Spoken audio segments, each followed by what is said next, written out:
น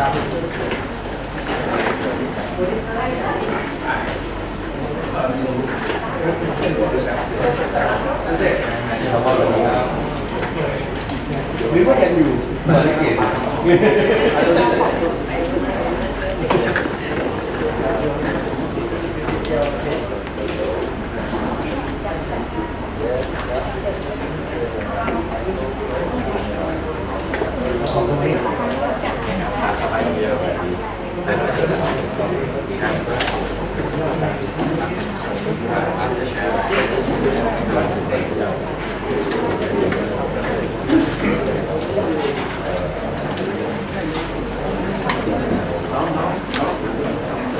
แล้ววันนี้อาจารย์เชิญเลย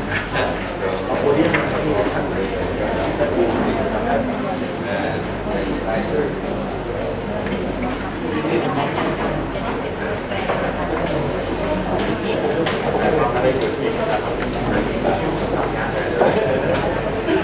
แล้ว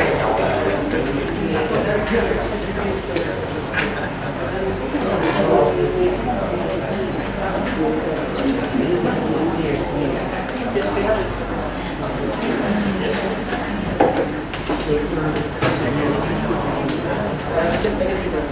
รับ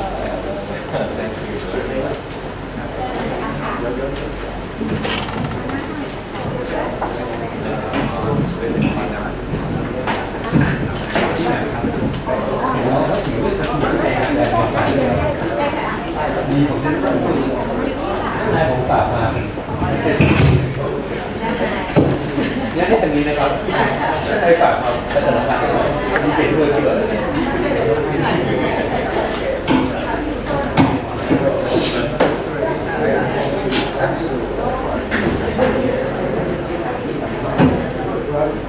ต็มเลย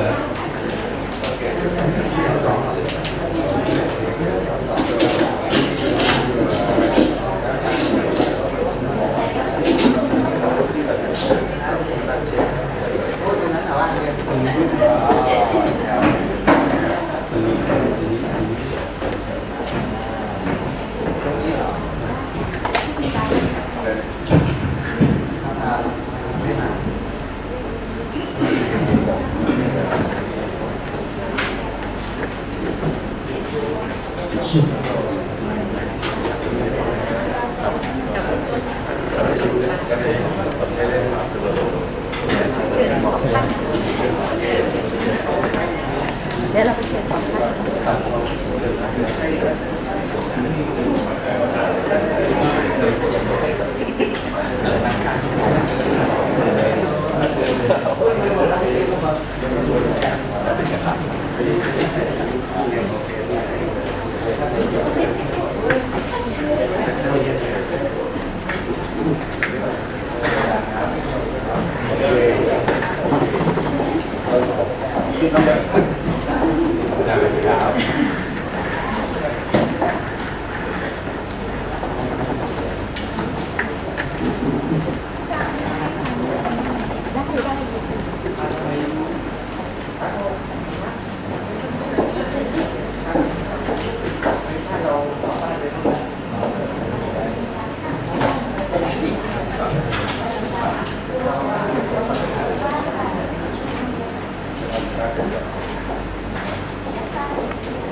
ไป3 คนนั่ง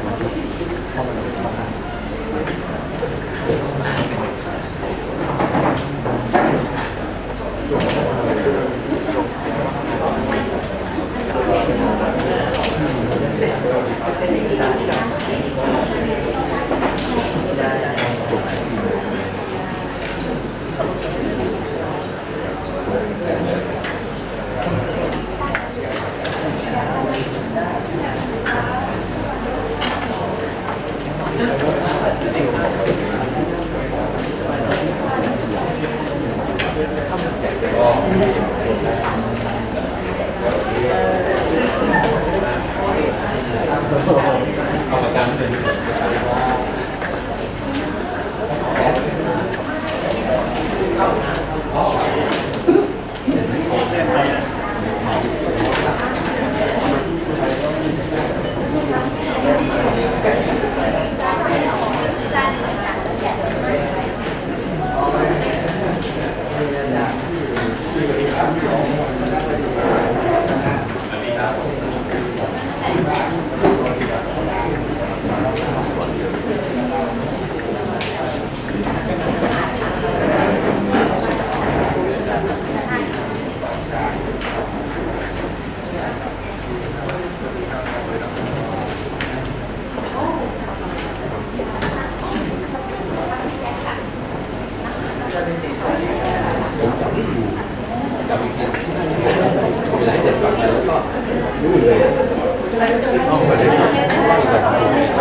แล้วก็อีกเรื่องนึงอย่างที่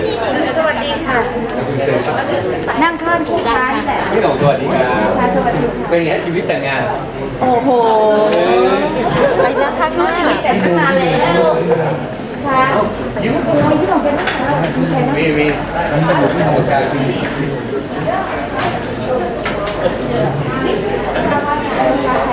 ปากกาที่คือมันนี่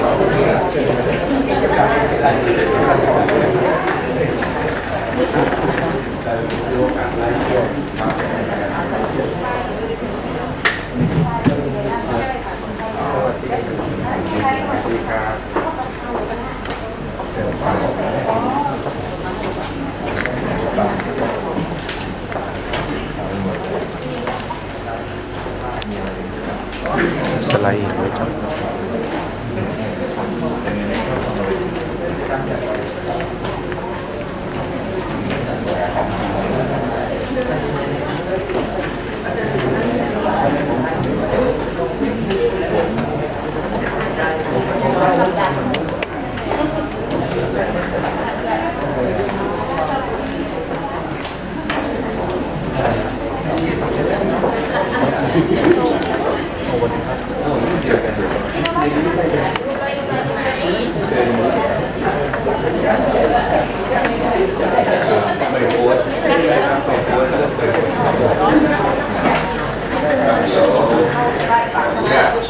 เราจะเริ่มภายใน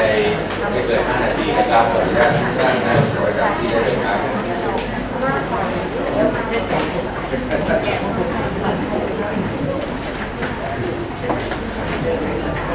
ไกลวันนี้ก็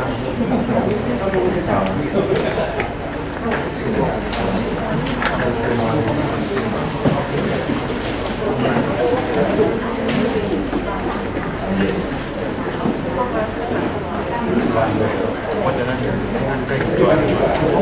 โกรธนะตลอดเลย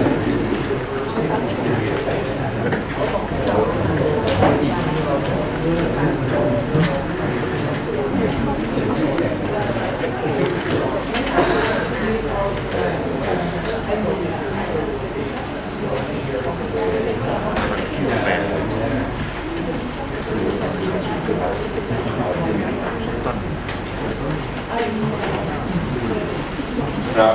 ก็ขอกล่าวสวัสดีท่านผู้นำจากองค์กรเศรษฐกิจนะครับท่านคณบดีครับจากโคราชครับท่านดร.สุรศิษฐ์ครับที่พวกเราให้ความเคารพนับถือครับแล้วก็ท่านอาจารย์ผู้ใหญ่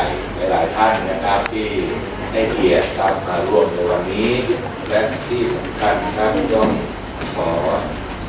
กราบสวัส ครับท่านวิทยากรของเรานะครับท่านโปรเฟสเซอร์เดวิดครับได้ introduce Professor David from Maryland University ขอพวกเราปรบมือต้อนรับท่านด้วยครับครับวันนี้เป็นที่มาครับก็ผมก็ได้เคยหารือกับกรรมการแหม่ท่านรองคณบดีประเดชครับว่าจังหวัดเราที่ผ่านมาเรามีการขับเคลื่อนบางทีสปีดก็เร็วบ้างบางทีก็ช้าบ้างบางทีสิ่งดีๆที่เราทำมาคนใหม่มาหมายถึงว่าราชการหรืออะไรมันก็ไม่ต่อเรื่องหลายๆเรื่องเพราะทั้งในเรื่องภาคเอกชนของเราเองบางเรื่องก็หาเจ้าภาพไม่ได้บางเรื่องขาดการสนับสนุนการดำเนินการที่ต่อเรื่องแล้วก็ครอบคลุมหลายด้านก็เป็นที่มาวันนี้ครับที่เราได้พบกับคุณชาร์ลส์เดวิดครัมตันครับท่านโปรเฟสเซอร์ท่านมีความรู้เพราะท่านเคยทำหน้าที่ตรงนี้อยู่ที่สหรัฐอเมริกานี่คือที่มานะครับเราจะใช้เวลาตรงนี้ประมาณครึ่งชั่วโมงครับที่จะพูดถึงในเรื่องของ City Management ครับโดยทางท่านอาจารย์นรินทร์จะให้เกียรติเป็นผู้แปลเป็นช่วงๆนะครับตรงนี้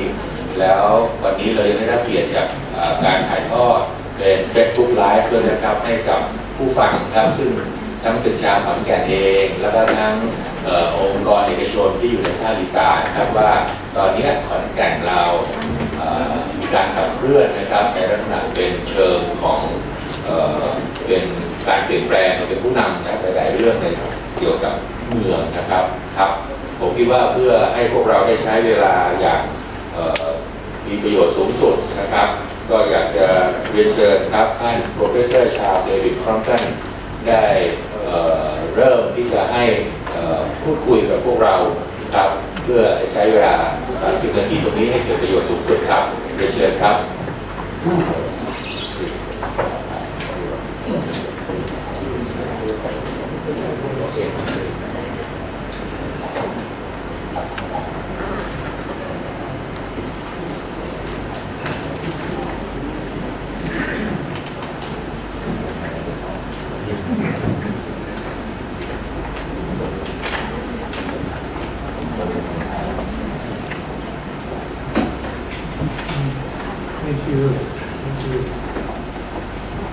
Thank you for the invitation to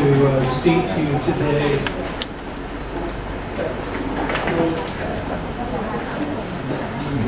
ต้องขอขอบคุณเป็นอย่างสูงครับที่เชิญผมมาในวันนี้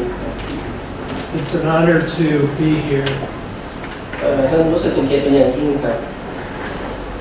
I see my visit with you today as part of my growing relationship with Crumpton University, KKU's College of Local Government, and the people of Isan in Thailand. การมาเยือนของผมวันนี้ก็เป็นส่วนหนึ่งของความสัมพันธ์ที่แน่นแฟ้นระหว่างวิทยาลัยการปกครองท้องถิ่นมหาวิทยาลัยขอนแก่นนะครับกับพี่น้องชาวอีสานและประเทศไทย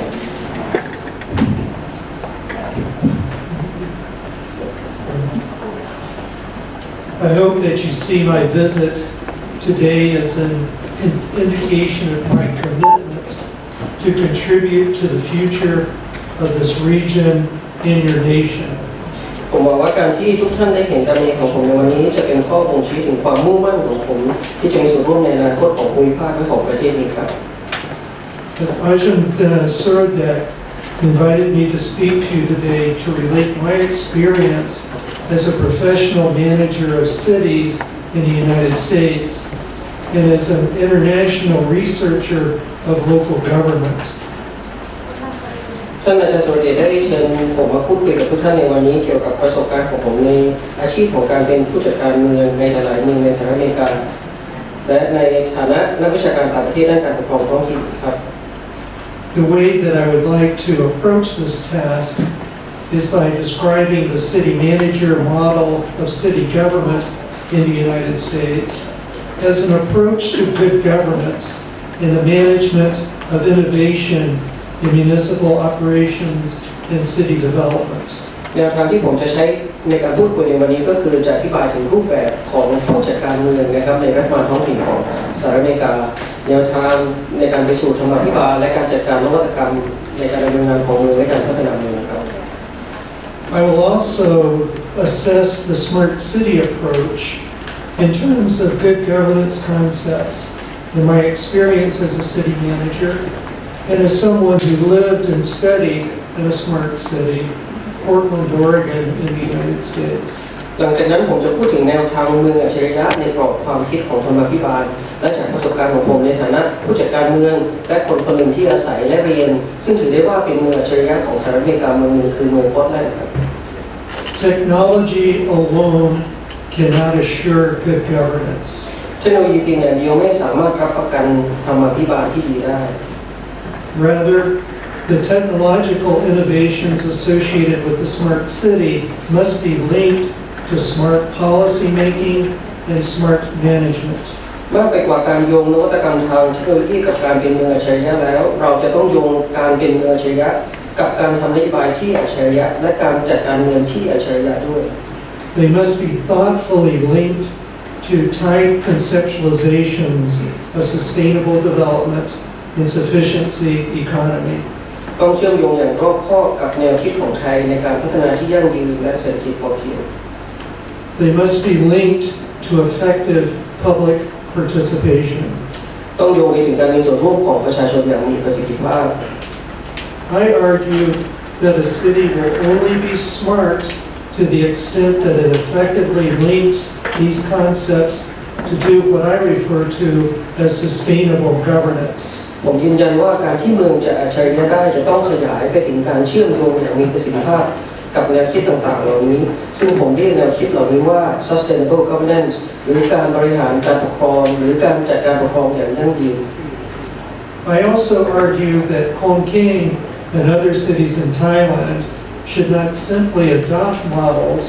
such as the smart city approach just because they look good in American or European settings. ผมขอทบด้วยว่าขอนแก่นและเมืองอื่นในประเทศไทยไม่ควรที่จะแค่ยอมรับง่ายๆในการเอารูปแบบเมืองอัจฉริยะที่เพียงเพราะว่ามันดีในสภาพแวดล้อมของสหรัฐอเมริกาหรือยุโรปมาใช้ As a researcher in public policies and programs across the United States and South America, I have learned that public policies and programs that do not take into account the local context will never fully achieve their intent. ในฐานะนักวิจัยทางนโยบายสาธารณะและแผนงานต่างๆทั่วสหรัฐอเมริกาและอเมริกาใต้ผมได้เรียนรู้ว่านโยบายสาธารณะและแผนที่ไม่ได้คำนึงถึงบริบทในท้องถิ่นจะไม่บรรลุเป้าหมายอย่างแท้จริง This is particularly the case when we consider approaches such as public-private partnerships. โดยเฉพาะอย่างยิ่งในกรณีเมื่อเราพิจารณาในแนวทางความร่วมมือร่วมภาครัฐและเอกชน So let's consider how American local governance reforms might inform your experience here in Thailand. ต่อไปนี้เรามาดูกันครับว่าการปฏิรูปการจัดการปกครองของสหรัฐอเมริกาจะบอกอะไรกับประสบการณ์ของเราที่ในประเทศไทย At the beginning of the 20th century, the United States faced a growing list of challenges in governing its cities. ในตอนต้นของศตวรรษที่ 21 สหรัฐอเมริกาเผชิญหน้ากับความท้าทายที่มีเพิ่มมากขึ้นในการปกครองเมือง The challenges were largely related to rapid population growth due to immigration and urbanization, industrialization, and technological change. ความท้าทายเหล่านี้ส่วนใหญ่เกี่ยวข้องกับการเติบโตของประชากรอย่างรวดเร็วเนื่องจากการอพยพย้ายถิ่นและการทำให้เมืองเป็นชุมชนเมืองการเป็นเมืองอุตสาหกรรมและการเปลี่ยนแปลงของเทคโนโลยี Overcrowded and unsafe housing in American cities was common. ที่อยู่อาศัยที่แออัดและไม่ปลอดภัยในเมืองต่างๆในสหรัฐอเมริกากลายเป็นเรื่องปกติ Air and water pollution contributed to a variety of public health problems. ปัญหามลพิษทางอากาศและทางน้ำก่อให้เกิดปัญหาด้านสาธารณสุขที่หลากหลาย The integration of energy, communication, and transportation technologies in daily urban life could transform the work and leisure patterns of urban dwellers in metropolises such as New York or Chicago to small cities across the North American continent. การมีขึ้นของเทคโนโลยีพลังงานเทคโนโลยีการสื่อสารเทคโนโลยีการขนส่งในชีวิตประจำวันได้เปลี่ยนรูปแบบการทำงานและรูปแบบการดำเนินชีวิตของสังคมเมืองในมหานครเช่นนิวยอร์กและชิคาโกทั่วไปจนถึงเมืองเล็กๆทั่วทวีปอเมริกาเหนือ With the industrialization of urban places in the United States, and the growth of transportation systems that supported it, American cities also saw dramatic growth in wealth. ด้วยการพัฒนาอุตสาหกรรมของเมืองต่างๆในสหรัฐอเมริกาและการขยายตัวของระบบขนส่งมวลชนที่รองรับความเป็นเมืองในอเมริกาก็มีการเติบโตอย่างมากในความมั่งคั่ง So throughout the United States, city governments were challenged to develop approaches to manage the processes and consequences of urbanization and make American cities safe and productive. ดังนั้นทั่วประเทศสหรัฐอเมริการัฐบาลท้องถิ่นหรือรัฐบาลเมืองถูกท้าทายในการพัฒนาวิธีการในการจัดการกระบวนการและประสิทธิผลเพื่อขยายความเป็นเมืองและทำอย่างไรให้เมืองมีความปลอดภัยและมีประสิทธิผล While city governments faced the challenges of managing their external environments, they also face challenges inside their organizational environments. ในขณะที่รัฐบาลเมืองเผชิญกับความท้าทายในสภาพแวดล้อมภายนอกพวกเขาก็เผชิญกับความท้าทายในสภาพแวดล้อมภายในองค์กรด้วย Most prominent among these internal challenges was rampant corruption. ที่โดดเด่นที่สุดในบรรดาความท้าทายเหล่านี้ก็คือการคอร์รัปชันที่ลุกลาม At the end of the 19th century and the beginning of the 20th century, corruption was found on all levels of government in the United States, national, state, and local. ปลายศตวรรษที่ 17 และต้นศตวรรษที่ 20 ปัญหาคอร์รัปชันพบเห็นได้ในทุกระดับของรัฐบาลในประเทศสหรัฐอเมริกาทั้งระดับชาติและระดับรัฐระดับท้องถิ่น In American cities, corruption was closely tied to what we in the United States refer to as machine politics. การคอร์รัปชันของเมืองในสหรัฐอเมริกาเชื่อมโยงอย่างใกล้ชิดกับสิ่งที่อเมริกันเรียกมันว่า machine politics หรือเครื่องจักรทางการเมือง Machine politics is control of the processes and products of city government by one political party. เครื่องจักรทางการเมืองนี่คือการควบคุมกระบวนการและประสิทธิผลของรัฐบาลเมืองโดยพรรคการเมืองเดียว Usually the party machine was controlled, that controlled city government was led by a boss. โดยทั่วไปกลไกของพรรคที่ควบคุมเมืองถูกนำโดยบอสหรือนาย This was a central leader who controlled city operations and the flow of public funds to benefit political friends.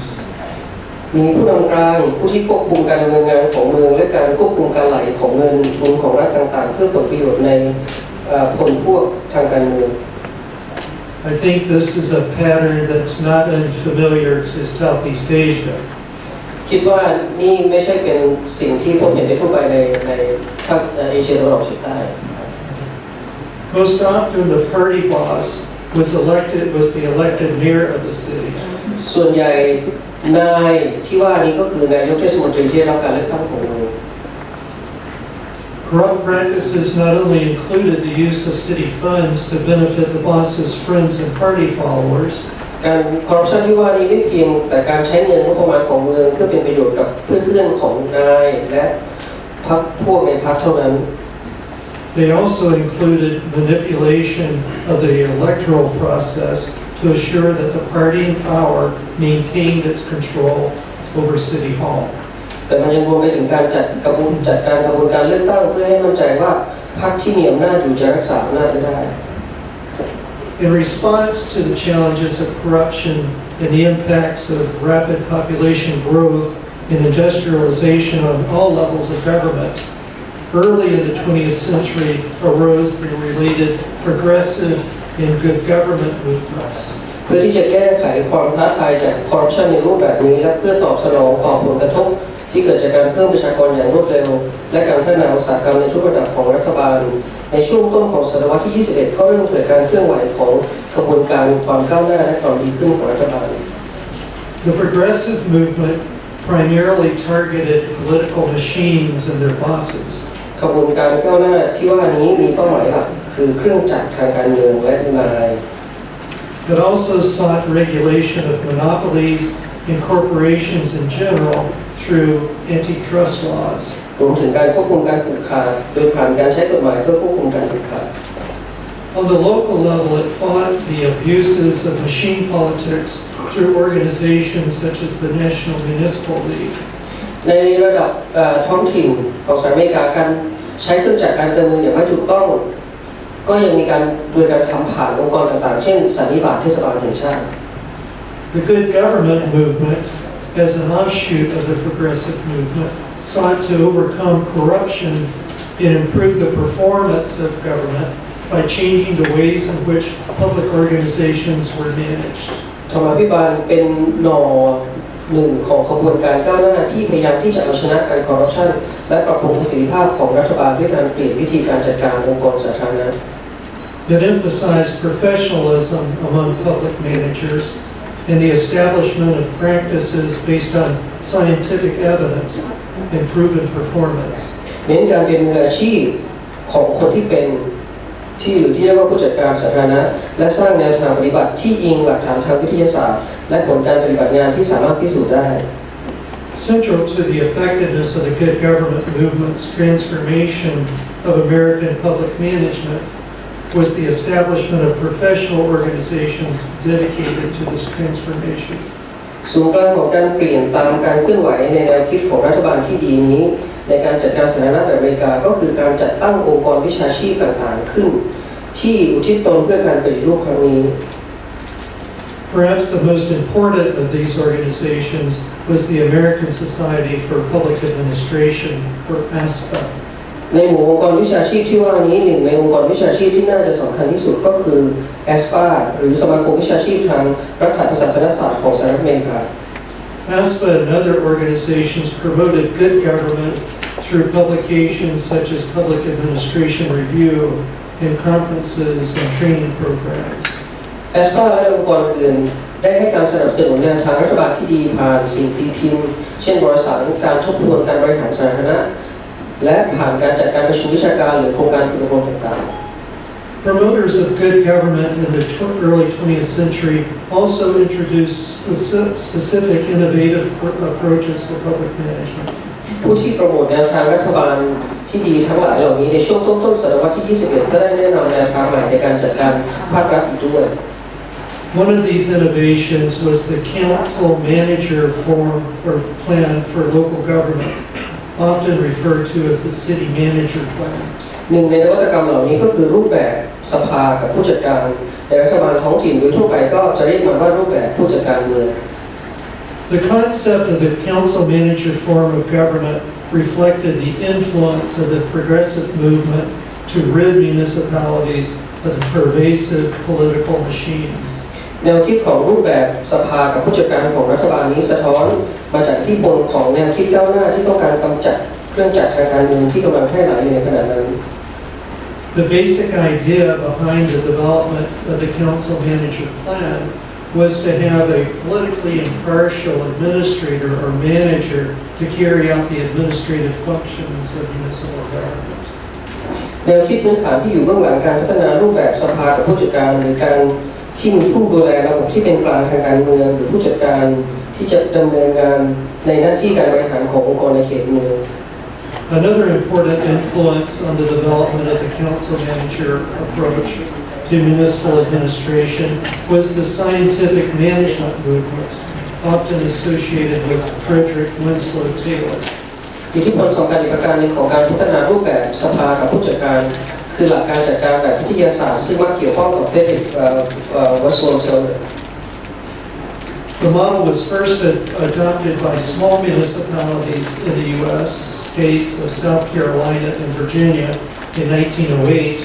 and by a large city in Ohio in 1913. รูปแบบนี้ได้รับการนำไปใช้ครั้งแรกในเทศบาลเล็กๆในรัฐเซาท์แคโรไลนาและเวอร์จิเนียในปี 1908 และเริ่มใช้ในเมืองใหญ่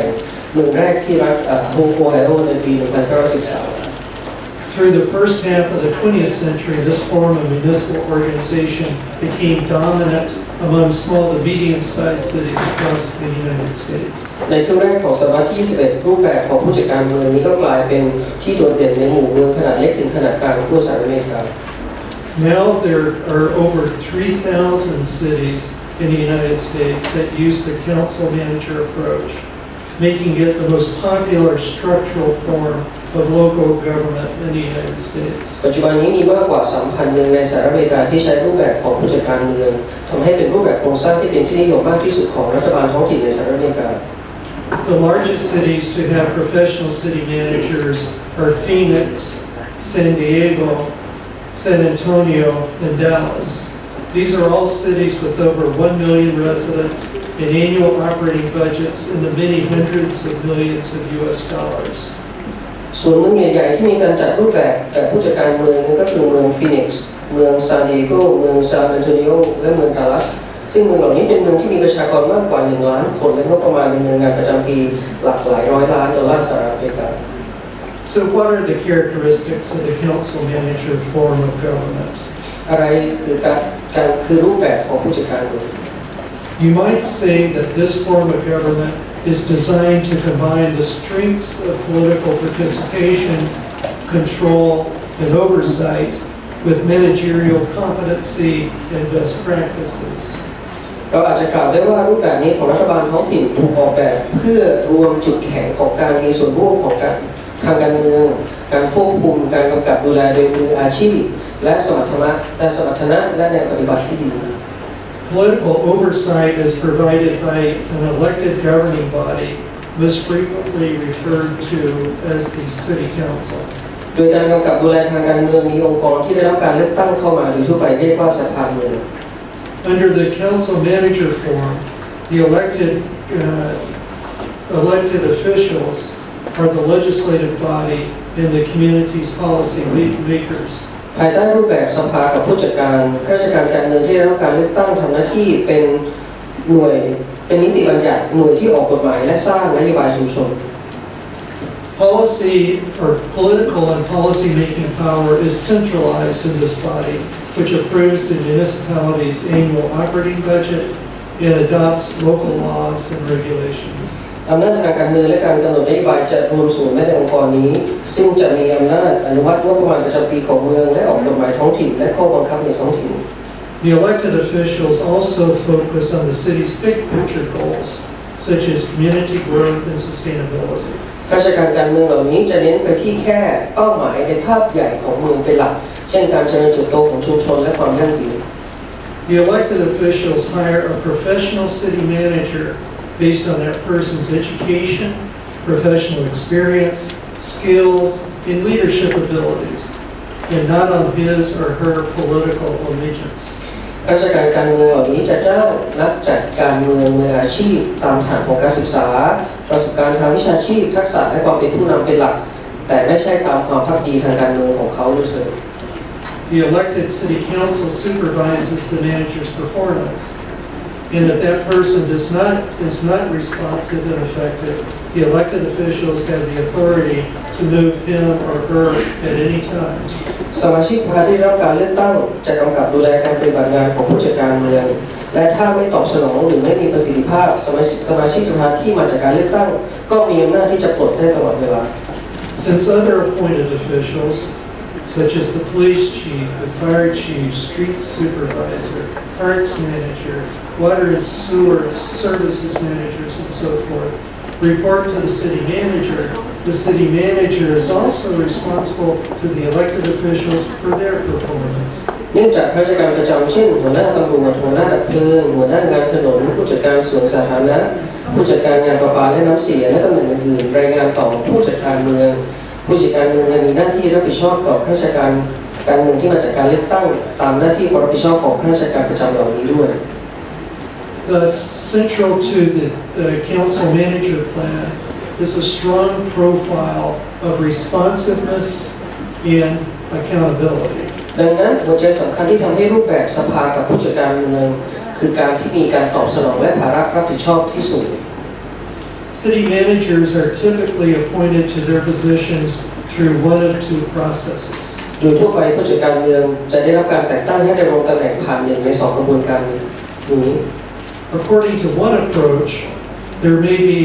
may be promoted from within the municipal organization. อย่างแรกเขาอาจจะได้รับการเลื่อนตำแหน่งจากภายในองค์กร In this case, they have served as the deputy or assistant city manager, or they have held other senior management positions, such as head of one of the operating departments of the city. ในกรณีนี้ผู้ที่ได้ถูกเลื่อนตำแหน่งก็อาจจะเคยดำรงตำแหน่งรองหรือผู้ช่วยผู้จัดการเมืองหรือได้ดำรงตำแหน่งในผู้บริหารระดับสูงเช่นหัวหน้าหน่วยงานของเมือง The second approach is through an open recruitment process that involves attracting a qualified professional city manager from another city. วิธีการที่สองคือการใช้กระบวนการสรรหาที่เปิดกว้างซึ่งเกี่ยวข้องกับการดึงดูดผู้จัดการเมืองมืออาชีพที่ผ่านการทำงานจากเมืองอื่นมา This recruitment process often involves using a recruitment organization. We refer to them as headhunters in the United States, which will lead a search for the person who best meets the needs of the city seeking a new manager. กระบวนการสรรหานี้มักจะเกี่ยวข้องกับการใช้องค์กรสรรหาที่เป็นมืออาชีพเราเรียกพวกนี้ในสหรัฐอเมริกาว่า headhunter หรือนักล่าหัวซึ่งจะนำไปสู่การค้นหาสำหรับคนที่ดีที่สุดตรงกับความต้องการของเมืองที่กำลังมองหาผู้จัดการเมืองคนใหม่ Often city manager recruitment processes will attract hundreds of applicants. บ่อยครั้งกระบวนการสรรหาผู้จัดการเมืองเหล่านี้จะดึงดูดผู้สมัครได้หลายร้อยคน For instance, one position for which I was recruited during my city management career had over 400 applicants. ตัวอย่างเช่นตำแหน่งที่ผมได้รับการคัดเลือกในช่วงอาชีพผู้จัดการเมืองมีผู้สมัครมากกว่า 400 ราย The typical responsibilities of a city manager include 4 sets of core activities. โดยทั่วไปหน้าที่ความรับผิดชอบของผู้จัดการเมืองประกอบไปด้วยงานหลักๆ 4 ชุดงานหลักด้วยกัน The first and perhaps most important activity on a regular basis is the preparation of an annual operating budget for the city council to review and approve. ชุดงานที่1ซึ่งค่อนข้างจะเป็นกิจกรรมที่สำคัญมากและต้องทำเป็นประจำคือการเตรียมแผนงบประมาณประจำปีสำหรับสภาเมืองเพื่อตรวจสอบและอนุมัติ The second involves recruitment, hiring, and supervision of management staff of the city. ชุดงานที่2เกี่ยวข้องกับการสรรหาการจ้างงานและการกำกับดูแลเจ้าหน้าที่บริหารของเมือง The third area is service as the governing body's chief advisor by providing complete and objective information about operational issues with an emphasis on the long-term consequences of decisions and policy options. ชุดงานในหน้าที่อันที่3ก็คือการให้บริการในฐานะหัวหน้าที่ปรึกษาโดยการให้ข้อมูลที่ครบถ้วนและมีวัตถุประสงค์ที่เกี่ยวข้องกับปัญหาและการดำเนินงานที่มีความสำคัญและมีผลกระทบระยะยาวต่อการตัดสินใจและการเลือกนโยบาย Finally, the professional city manager is responsible for carrying out the policies established by the governing body. ท้ายสุดแล้วผู้จัดการเมืองมืออาชีพนี้มีหน้าที่ดำเนินนโยบายที่กำหนดโดยผู้ปกครอง City managers most frequently possess master's degrees in public administration from one of the dozens of masters of public administration programs around the United States. ผู้จัดการเมืองโดยส่วนใหญ่ในสหรัฐอเมริกามักจะมีปริญญาโททางรัฐประศาสนศาสตร์จากหนึ่งในหลายมหาวิทยาลัยที่มีการเรียนการสอนในสาขานี้ในสหรัฐอเมริกา In their MPA programs, city managers are trained in all areas of municipal management, including financial administration, planning, human resources, policy analysis, and innovation management. ในการศึกษาระดับปริญญาโททาง MPA ของผู้จัดการเมืองนั้นจะต้องฝึกฝนในทุกด้านของการจัดการเมืองทั้งด้านการบริหารการเงินการวางแผนการบริหารงานบุคคลการวิเคราะห์นโยบายรวมถึงการจัดการนวัตกรรม Most germane to our current conversation today, I assess the current most important role of the city manager as being the lead innovation manager of the municipal organization. ผมกังวลว่าบทบาทที่สำคัญที่สุดของผู้จัดการเมืองที่เกี่ยวข้องกับสิ่งที่เราจะพูดในวันนี้ก็คือการเป็นผู้จัดการนวัตกรรมชั้นนำขององค์กร And I see this innovation leadership taking 2 different directions. ผมเห็นว่าความเป็นผู้นำทางนวัตกรรมนี้มี2แนวทางที่แตกต่างกัน The first involves the search for and implementation of evidence-based innovative approaches to managing municipal operations, including the application of advanced technologies. แนวทางแรกเกี่ยวข้องกับการค้นหาและการใช้แนวทางหลักฐานเชิงประจักษ์ในการจัดการการดำเนินงานขององค์กรรวมถึงการประยุกต์ใช้เทคโนโลยีชั้นสูงต่างๆ The second involves leading the city government's role in introducing and maintaining innovative approaches to managing the urban, social, economic, and natural environment beyond the municipality. This might include the smart city approach, for instance. แนวทางที่ 2 เกี่ยวข้องกับบทบาทของรัฐบาลเมืองในการริเริ่มและการรักษาแนวคิดนวัตกรรมวิธีการในการจัดการสังคมเศรษฐกิจธรรมชาติและสิ่งแวดล้อม This includes intergovernmental relations with the business community, in collaboration with other key institutions, such as universities and NGOs. ซึ่งรวมถึงความสัมพันธ์ระหว่างรัฐบาลด้วยกันความสัมพันธ์กับภาคธุรกิจความร่วมมือกับสถาบันต่างๆเช่นมหาวิทยาลัยและก็องค์กรพัฒนาเอกชน Today, both innovation leadership roles include a focus on sustainable approaches to making the city function better. ปัจจุบันนี้ทั้งบทบาทการเป็นผู้นำทางนวัตกรรมต้องรวมถึงการมุ่งเน้นไปที่แนวทางที่ยั่งยืนในการทำให้เมืองทำงานดีขึ้น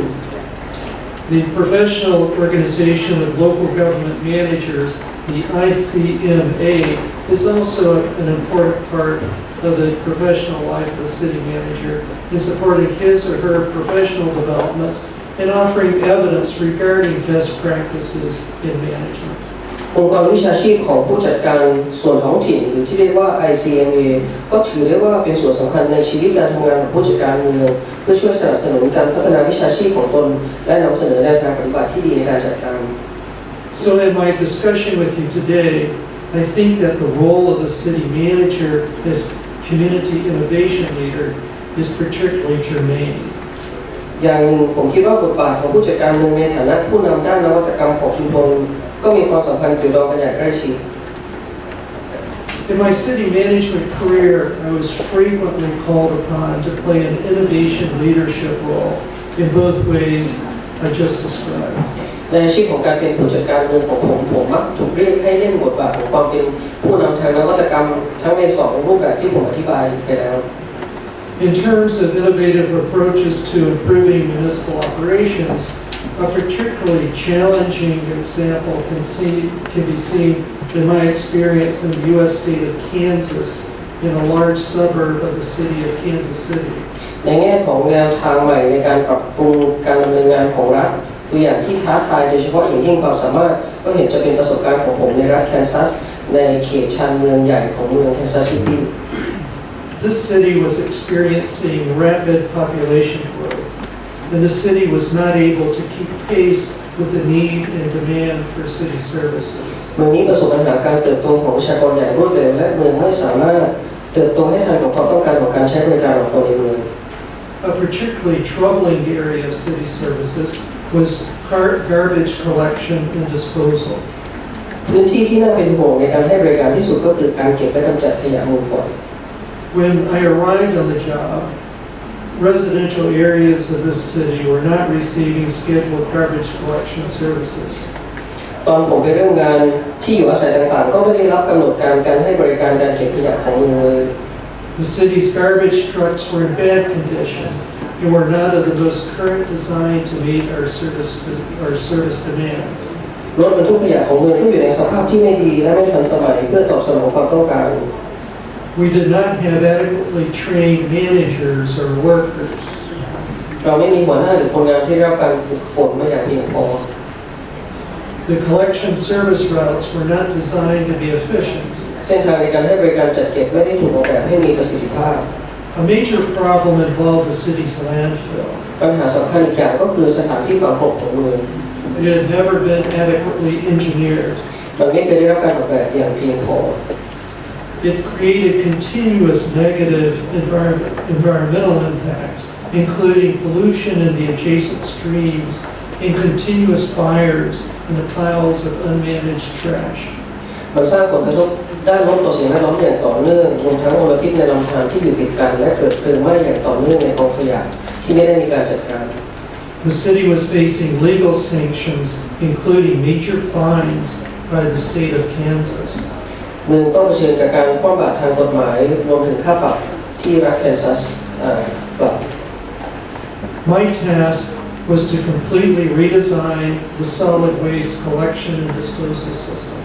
งานของผมก็คือการออกแบบใหม่ระบบการเก็บขยะและการกำจัดขยะ The smart approach to solving this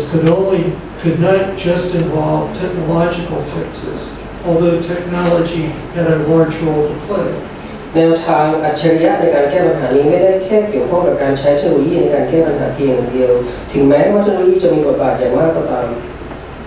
The set of solutions that I pursued was a combination of citizen engagement, management innovation, technological innovation, environmental protection, and sustainable development. ชุดของการแก้ปัญหาของผมคือการร่วมกันของการมีส่วนร่วมของประชาชนเทคโนโลยีนวัตกรรมการจัดการการคุ้มครองสิ่งแวดล้อมและการพัฒนาอย่างยั่งยืน My assessment was that the most important step was citizen engagement. จากการประเมินของผมขั้นตอนที่สำคัญที่สุดคือการมีส่วนร่วมของพลเมืองหรือประชาชน To this end, I led neighborhood meetings, conducted surveys, engaged with the local media, and consulted with activist groups to identify what the community needed, wanted, and would tolerate in terms of cost and service changes. ผมประชุมร่วมกับชุมชนทำสำรวจร่วมมือกับสื่อท้องถิ่นและปรึกษาหารือกับกลุ่มภาคส่วนต่างๆว่าอะไรที่จำเป็นอะไรที่ต้องการรวมถึงระดับการยอมทนในแง่ของต้นทุนและการบริการที่เปลี่ยนแปลง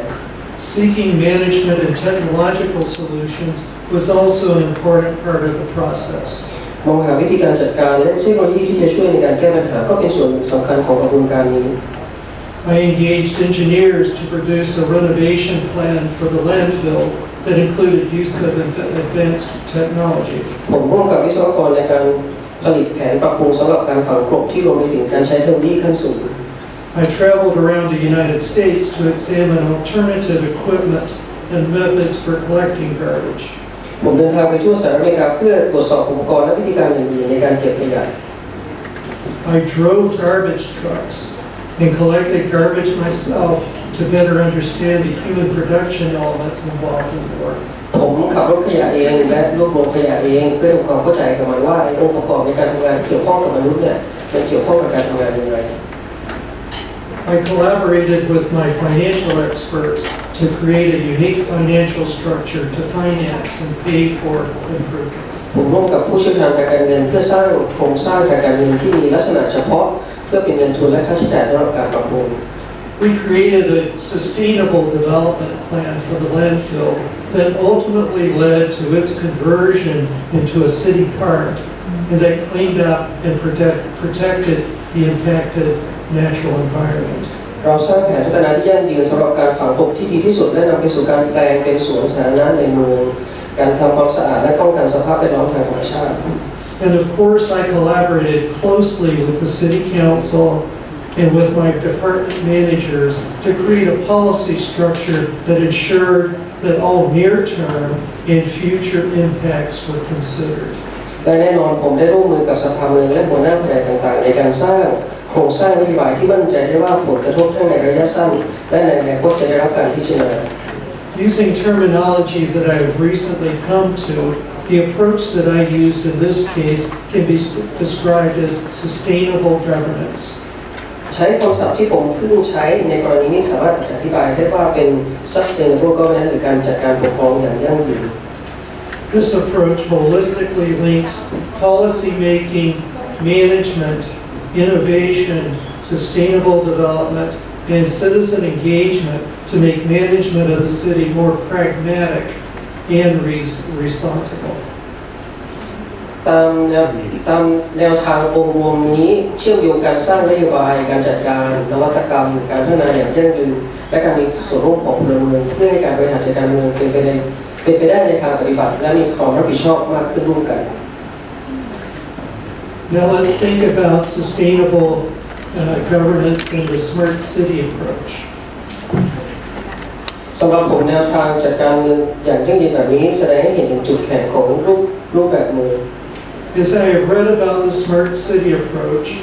examined how cities have planned and implemented it,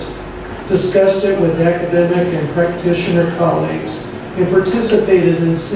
smart city seminars, I have become increasingly concerned that it is not as smart as I would like in terms of my conceptualization of sustainable governance as I described it to you. ผมได้อ่านเกี่ยวกับแนวทางเมืองอัจฉริยะและดูเหมือนว่าเมืองต่างๆที่มีแผนและการดำเนินการอย่างไรแ ได้พูดคุยกับเพื่อนร่วมงานและเพื่อนๆที่ปฏิบัติงานอยู่รวมถึงการเข้าร่วมสัมมนาเกี่ยวกับแนวคิดเมืองอัจฉริยะผมรู้สึกกังวลมากขึ้นว่า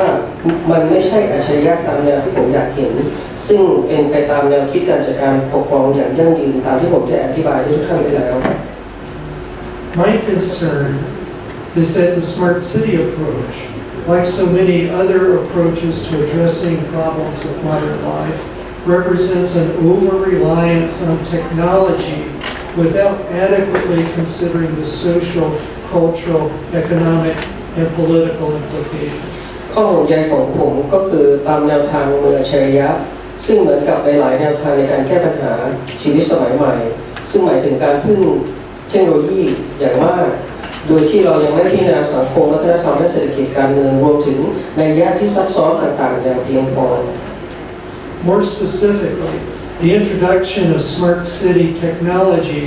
without adequately considering smart management and smart policy considerations, or what I would refer to as sustainable policy and sustainable management, can have problematic consequences for cities. โดยเฉพาะอย่างยิ่งการรับเทคโนโลยีเมืองอัจฉริยะมาใช้โดยไม่พิจารณาการจัดการเมืองที่ต้องอัจฉริยะร่วมด้วยรวมถึงนโยบายที่ต้องอัจฉริยะจะนำไปสู่สิ่งที่ผมอ้างถึงในฐานะที่บอกว่ามันจะต้องเป็นนโยบายที่ยั่งยืนและเป็นการจัดการเมืองที่ยั่งยืนสามารถมีผลกระทบ As I look around the world at cities that have been labeled as smart, particularly in the United States, I see what I think are the troubling consequences of introducing so-called smart innovations without considering the consequences for the identity and livability of the cities involved. ผมมองไปรอบๆโลกและเห็นหลายๆเมืองทั่วโลกที่เริ่มติดฉลากตัวเองว่าอัจฉริยะโดยเฉพาะอย่างยิ่งในสหรัฐอเมริกาผมเห็นสิ่งที่ผมคิดว่าเป็นผลมาจากการนำสิ่งที่เขาเรียกว่านวัตกรรมอัจฉริยะมาใช้โดยที่ยังไม่พิจารณาถึงผลกระทบต่อความเป็นตัวตนและความสามารถในการอยู่อาศัยของเมือง Yes, we can look admiringly to Portland, Oregon, and other smart cities in the United States and around the world. ในรายการบนสุดของผมก็คือเมืองพอร์ตแลนด์รัฐโอเรกอนในสหรัฐอเมริกา However, we must examine Portland and these other smart cities with clear, objective eyes.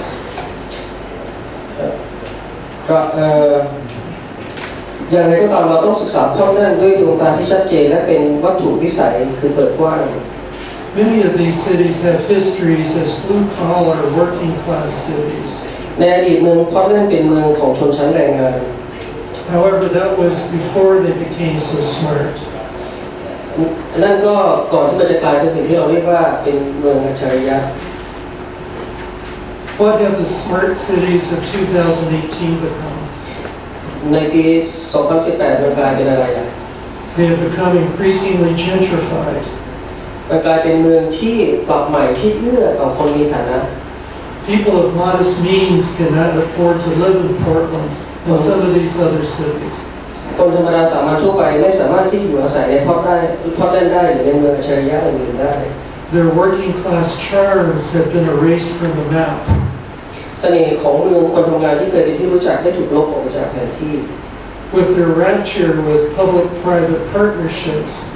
the city leaders of smart cities have often turned over large portions of public policy to private developers and their well-heeled clientele that purchase expensive condominiums. ในความภาคภูมิใจกับความร่วมมือของภาครัฐและเอกชนผู้นำของเมืองพอร์ตแลนด์ได้หันหลังให้กับคนกลุ่มก้อนและสร้างนโยบายสาธารณะที่เอื้อให้นักพัฒนาเอกชนและลูกค้าที่มีคุณภาพดีสำหรับคอนโดมิเนียมที่มีราคาแพงในเมือง Many of the smart cities in the U.S. and elsewhere around the globe have become less diverse and have set aside much of their social and cultural histories to become copies of each other. เมืองแต่ละเรื่องหลายๆเมืองที่กลายเป็นเมืองสมาร์ทซิตี้ก็เป็นเมืองที่ไม่มีความหลากหลายต่อไป You could argue that they traded their souls for recognition as smart cities. เราอาจจะพูดได้ว่าเขาได้แลกจิตวิญญาณของเขาจากเพื่อจะได้คำพูดของเขาว่าสมาร์ทซิตี้มา I argue that if cities embrace what I have described as sustainable governance, including the best characteristics of the city manager approach to local governance. They may be successful in avoiding the potential negative consequences that I see associated with technologically oriented fixes, such as the smart city approach. Yeah, please go ahead. I didn't catch it. Okay, Okay, go ahead. I'll wait for you. Yeah. Yep, please go ahead. Okay, so my thoughts. To sum up my thoughts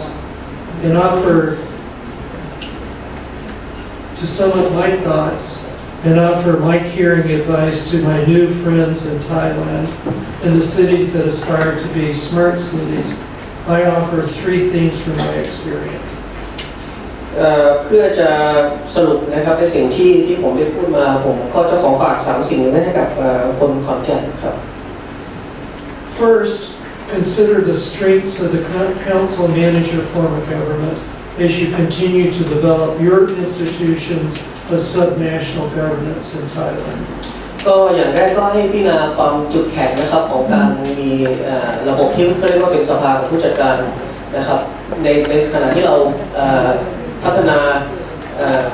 องค์กรของที่เป็นระดับต่ำกว่ารัฐนะครับระดับต่ำกว่าชาติครับ The strengths of the approach, the balance between politics and objective management, and the responsiveness and accountability that it offers can be useful building blocks as you build responsive,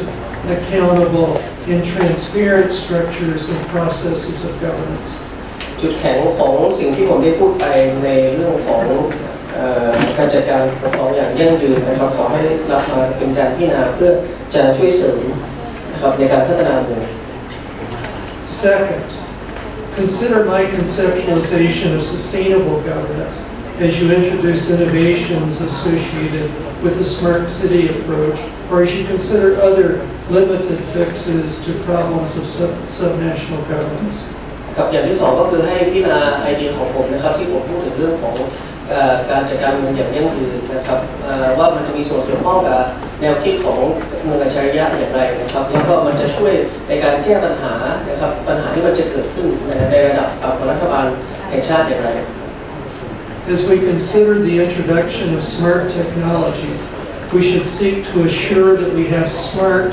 or sustainable policy structures and processes in management approaches. ในขณะที่เราพยายามจะบอกว่าเรามีสมาร์ทเทคโนโลยีนะครับเรามีนวัตกรรมที่เป็นอัจฉริยะเราต้องไม่ลืมนะครับของการมีสมาร์ทpolicy สมาร์ทนโยบายที่อัจฉริยะนะครับแล้วก็มีการจัดการเมืองที่อัจฉริยะด้วย Our approaches to policy building and management must be smart enough to assure that our technological innovations have the short and long-term impacts that our cities want and need. เราต้องมั่นใจว่าเรามี smart policy แล้วก็ smart management ที่สามารถจะรองรับนะครับ smart ใช้ smart เทคโนโลยีที่มันจะเกิดขึ้นในเมืองของเรา They should be smart enough to assure that our smart fixes for perceived problems don't have unforeseen negative consequences for the social and cultural characteristics of our cities. ครับก็อย่างที่พูดก็คือมันต้องอัจฉริยะที่จะแก้ปัญหาสิ่งที่มันจะเกิดขึ้นได้ในอนาคตได้นะครับแต่สิ่งที่เราต้องคิดไว้ Third and finally, I suggest that we look to some of the cities that we think of as the smartest in the United States and elsewhere around the world and learn from what I see as negative consequences of becoming smarter. แล้วก็ข้อที่3ที่ผมอยากฝากไว้นะครับแล้วก็เป็นข้อสุดท้ายก็คือให้เรามองหาเมืองนะครับในสหรัฐอเมริกาที่เราคิดว่าน่าจะสมาร์ทที่สุดแล้วแหละแล้วก็หรือว่าที่ไหนก็ได้ในโลกนี้นะครับแล้วก็เรียนรู้จากเขาว่าเขามีผลลัพธ์ที่อยู่ในทางโลกยังไงบ้างนะครับเพื่อเราจะได้เป็นเมืองที่อัจฉริยะกว่า Again, thank you for the opportunity to join you today. Crumpton feels ก็ต้องขอบคุณครับที่ให้โอกาสได้มาในวันนี้ครับ Crumpton feels like home to me. ขอนแก่นก็เปรียบเสมือนบ้านของผมนะครับ I hope to spend a substantial amount of time in the future here with you. ครับผมบอกว่าจะได้ใช้เวลามากขึ้นในเมืองของขอนแก่นนะครับในอนาคต So I feel possessive of my new favorite town and want only the very best for it. ครับเพราะผมรู้สึกว่าผมก็เป็นเจ้าของนะครับเมืองนี้แล้วก็ต้องการจะให้เมืองนี้ได้สิ่งที่ดีที่สุดนะครับในมุมมองของผม And I hope to have many opportunities to collaborate with many of you in the future to make my aspirations for Khon Kaen and Isan in Thailand a reality. ก็หวังว่าอาจจะมีหลายๆการในอนาคตนะครับที่จะได้ร่วมงานกับอีกหลายๆท่านนะครับเพื่ออนาคตของอีสานนะครับร่วมสร้างแรงบันดาลใจสำหรับขอนแก่นนะครับเพื่อให้ขอนแก่นอีสานและก็ประเทศไทยตามแรงบันดาลใจนั้นเพื่อเป็นจริงครับขอบคุณครับ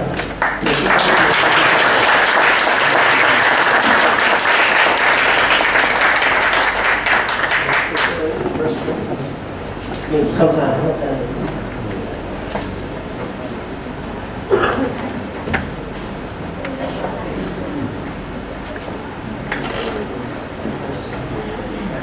จะสอบถามก็เชิญได้ไหมครับผมจะก่อนที่จะถามผมจะถามความรู้สึกของพวกเราก่อนนะครับว่าตอนนี้ก็พูดถึงใน Council Manager นะพวกเราทุกคนเข้าใจไหมตัวผมคิดว่าตรงนี้เราได้แต่ชื่อแต่เรารู้ว่าจริงๆมันต่างกับระบบเดินยังไงไม่ทราบว่าควรจะถามเป็นอธิบายนี้เพิ่มเติมไหมครับ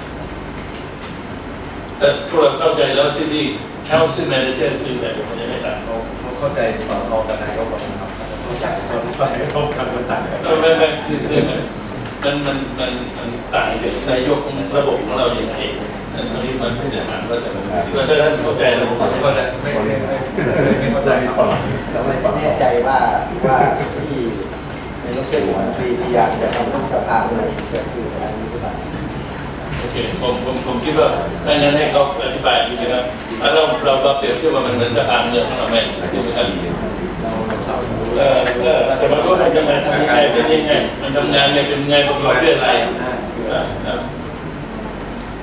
David here oh here we would like you to elaborate and describe the concept of council manager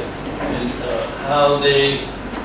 what the structure is like how they perform how they do what their role what their application what their inspiration so that we can view that against our own system.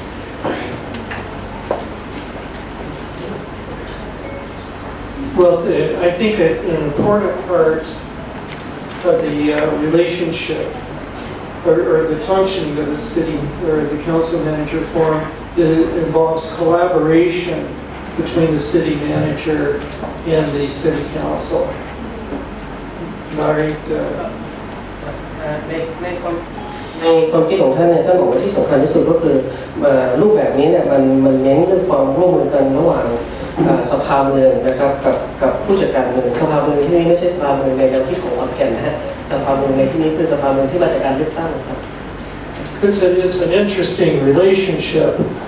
Whereas the city manager is hired by the city council, the city manager is the chief executive of the city government. ครับในขณะที่ตัวของผู้จัดการเมืองเนี่ยถูกจ้างนะครับโดยสภาเมืองนะครับสภาเมืองจะเป็นคนจ้างดังนั้นตัวของเมืองเองเนี่ยก็จะมีผู้จัดการเมืองเนี่ยเป็น CEO ของเมือง So in broad terms, the model is analogous to the private corporation, where you have a board of directors and then you have the chief executive officer or the president of the corporation. The CEO or the president is the city manager. ครับก็ในภาพกว้างๆก็น่าจะเปรียบเทียบกับเหมือนบริษัทเอกชนนะครับเราเลือกสภาเมืองเข้าไป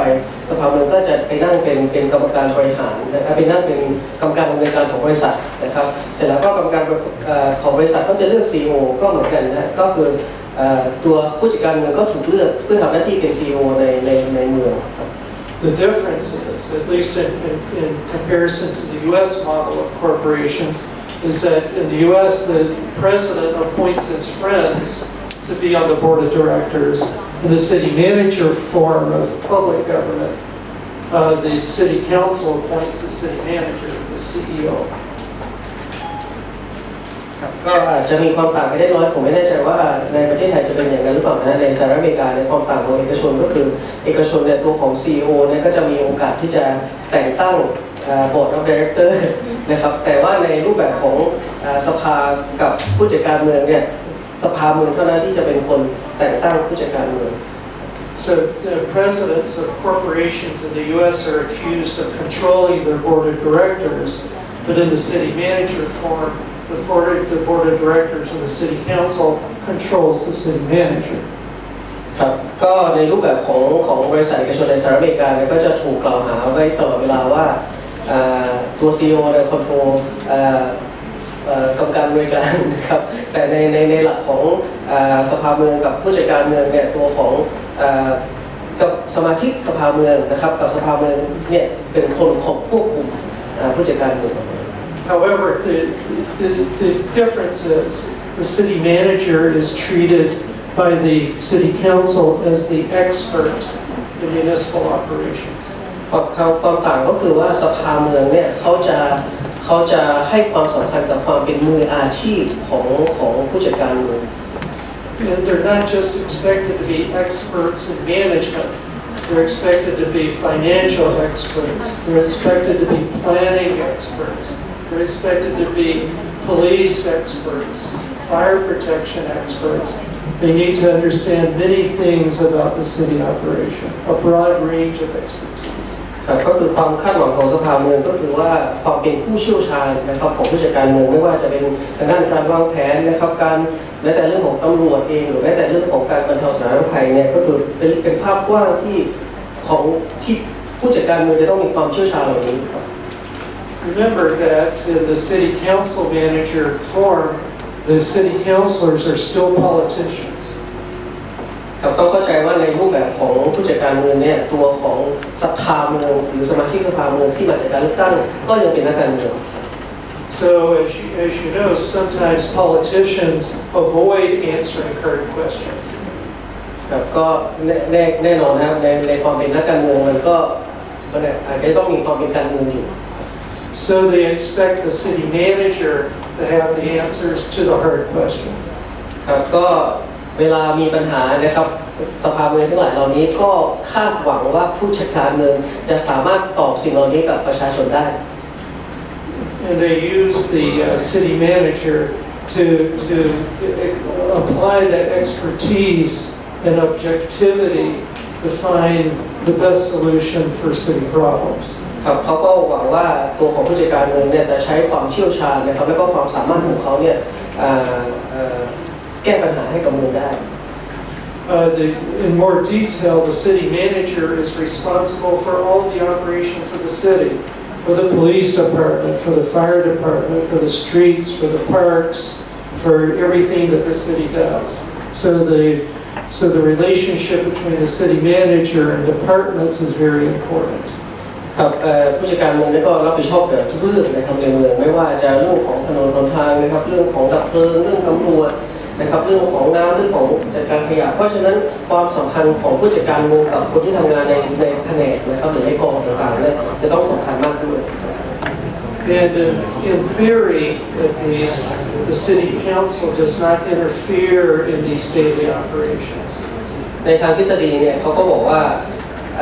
สภาเมืองเนี่ยมันจะไม่มายุ่งกับผู้จัดการเมืองนะครับสักเท่าไหร่ในการทำงาน But even though the city council does not interfere in the daily operation of the city, they hold the city manager responsible.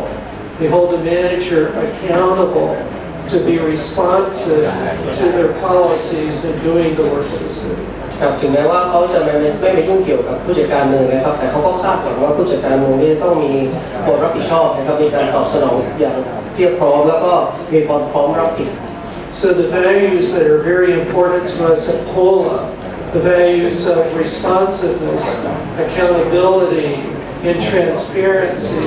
are built into the model of the city council manager plan. It's very important. It's the core of the model. ครับอีกค่านิยมที่แม้แต่ชาวเรื่องปกครองเองที่เราพูดถึงกันบ่อยๆนะครับเรื่องของการตอบสนองนะครับ responsiveness เรื่องของความโปร่งใสนะครับแล้วก็เรื่องของความพร้อมรับผิด เป็นสิ่งที่สำคัญมากแล้วก็เป็นสิ่งที่ปรากฏได้ในรูปแบบของผู้จัดการเมืองที่เราพูดถึง So the city manager is not just engaged with the city council. The city manager needs to be engaged with the city, listening, talking, understanding what the city wants. ครับตัวของผู้จัดการเมืองก็ไม่ใช่แค่จะต้องรับฟังนะครับหรือว่ามีส่วนร่วมกับสภาเมืองเท่านั้นเนี่ยตัวของผู้จัดการเมืองก็ต้องมีส่วนร่วมกับประชาชนในเมืองนะครับร่วมรับฟังนะครับร่วมรับข้อเสนอแนะต่างๆจากคนในเมือง So for example, in one city that I managed, I had a weekly radio show. I was on the Chamber of Commerce Board of Directors. I would go to meetings of the Garden Club and different organizations on a weekly basis to answer their questions, to understand what they wanted, to be in touch with the city. ครับในช่วงที่เป็นตัวอย่างในช่วงที่ผมยังทำงานเป็นผู้จัดการเมืองนะครับในเมืองเนี่ยผมก็มีวิทยุนะครับมีรายการวิทยุนะครับก็ต้องไปประชุมกับหอการค้านะครับต้องเข้าร่วมกับคลับต่างๆนะครับแล้วก็ไปรับฟังสิ่งต่างๆจากประชาชนอยู่อย่างสม่ำเสมอ Another part of the job of the city manager is to remember that he or she is just another city employee. และที่สำคัญที่สุดเนี่ยก็ต้องตระหนักกับตัวเองไว้เสมอว่าเราก็เป็นพนักงานหนึ่งนะครับที่ได้รับการบรรจุจากเมือง Although the city manager is the chief executive, he or she needs to understand his or her employees, what they need, what their objectives are personally and professionally to make the city work as well. ครับถึงแม้ว่าจะได้รับการแต่งตั้งจากสภาเมืองนะครับตัวของผู้จัดการเมืองเองเนี่ยก็ต้องเข้าใจลูกน้องนะครับเข้าใจเรื่องหลายๆเรื่องนะครับเพื่อให้การทำงานเนี่ยมันประสบผลสำเร็จ In many cities around the United States, the city government is the largest organization in the city, with the largest budget, with the most employees. ครับในหลายๆเมืองในสหรัฐอเมริกาเนี่ยก็ผู้จัดการเมืองหรือองค์กรที่มีผู้จัดการเมืองก็เป็นองค์กรที่ใหญ่ที่สุดนะครับแล้วก็มีเงินเยอะที่สุดก็ว่าได้ Okay, I've been told I need to stop, so thank you. เวลาเรามีจำกัดนะครับก็ขอให้ประธานหอการค้าเป็นผู้กล่าวขอบคุณนะครับเพื่อจะเราเสียดายโอกาสที่เราได้ข้อมูลที่มีค่าผู้จัดการบริษัทแปลนะครับเพื่อเราจะได้เข้าใจทุกท่านครับผมในนามของตัวแทนของการค้าองค์กรเศรษฐกิจแล้วก็ชาวขอนแก่นครับขอบคุณท่านโปรเฟสเซอร์เดวิดครับที่มาให้แนวคิดเราในวันนี้หลายอย่างเป็นสิ่งที่ท่านให้เราได้ถูกคิดนะครับในเรื่องของสิ่งที่สหรัฐอเมริกาได้ดำเนินการมาเป็นเรื่องที่ทำมาร่วม100 ปีแล้วนะครับแต่บางเรื่องเราก็ยังไม่ไปไหนเท่าที่ควรสิ่งที่ท่านพูดถึงว่าเราจะเป็นสมาร์ทเทคโนโลยีสมาร์ทอะไรต่างๆด้วยต้องมีความมากกว่านั้นในเรื่องของ policy เรื่องความพร้อมเรื่องอะไรต่างๆนะครับอย่างสิ่งที่ผมคิดว่าน่าสนใจครับก็ท้ายนี้ครับผมขอกราบขอบพระคุณนะครับแล้วสิ่งที่เราคาดหวังนะครับอาจจะไม่ไปถึงในเรื่องของ City Manager แต่สิ่งที่เราคุยกันวันนี้มันน่าจะเป็นการเริ่มในเรื่องของการตั้ง City Office ในเรื่องที่ทำอะไรขับเคลื่อนให้ไปได้ระดับหนึ่งก่อนอันนี้คือสิ่งที่ผมคิดว่าน่าจะเป็นในสเต็ปต่อไปครับก็ขอบพระคุณครับทุกท่านอาจารย์ On behalf of the Chamber of Commerce, I'd like to thank you very much for being here and giving an opportunity to learn a lot of concept from you.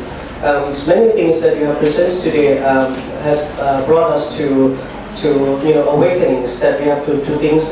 governance. And of course, the United States has been doing this for the past 100 years. So we have to learn a lot from you.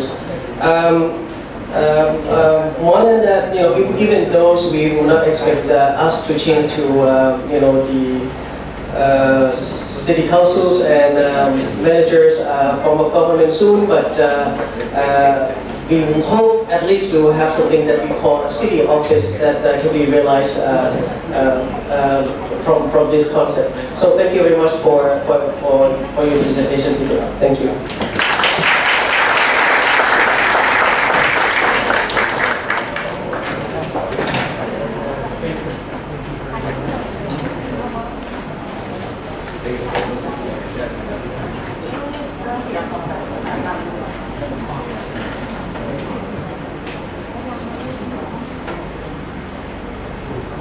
เนื่องจากเรามีเวลา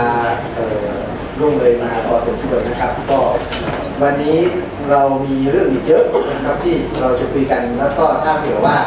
ท่านที่สะดวกที่จะอยู่ด้วยกันคุยก็มีรายละเอียดที่เป็นประโยชน์อย่างมากอีกเยอะนะครับขออนุญาตหารือที่ประชุมว่าเราเลทมา1 ชั่วโมงเราก็อยากจะขอเลทเวลาที่เราจะเริ่มประชุมไปครึ่งชั่วโมงได้ไหมครับจากที่เรากำหนดว่าจะเริ่ม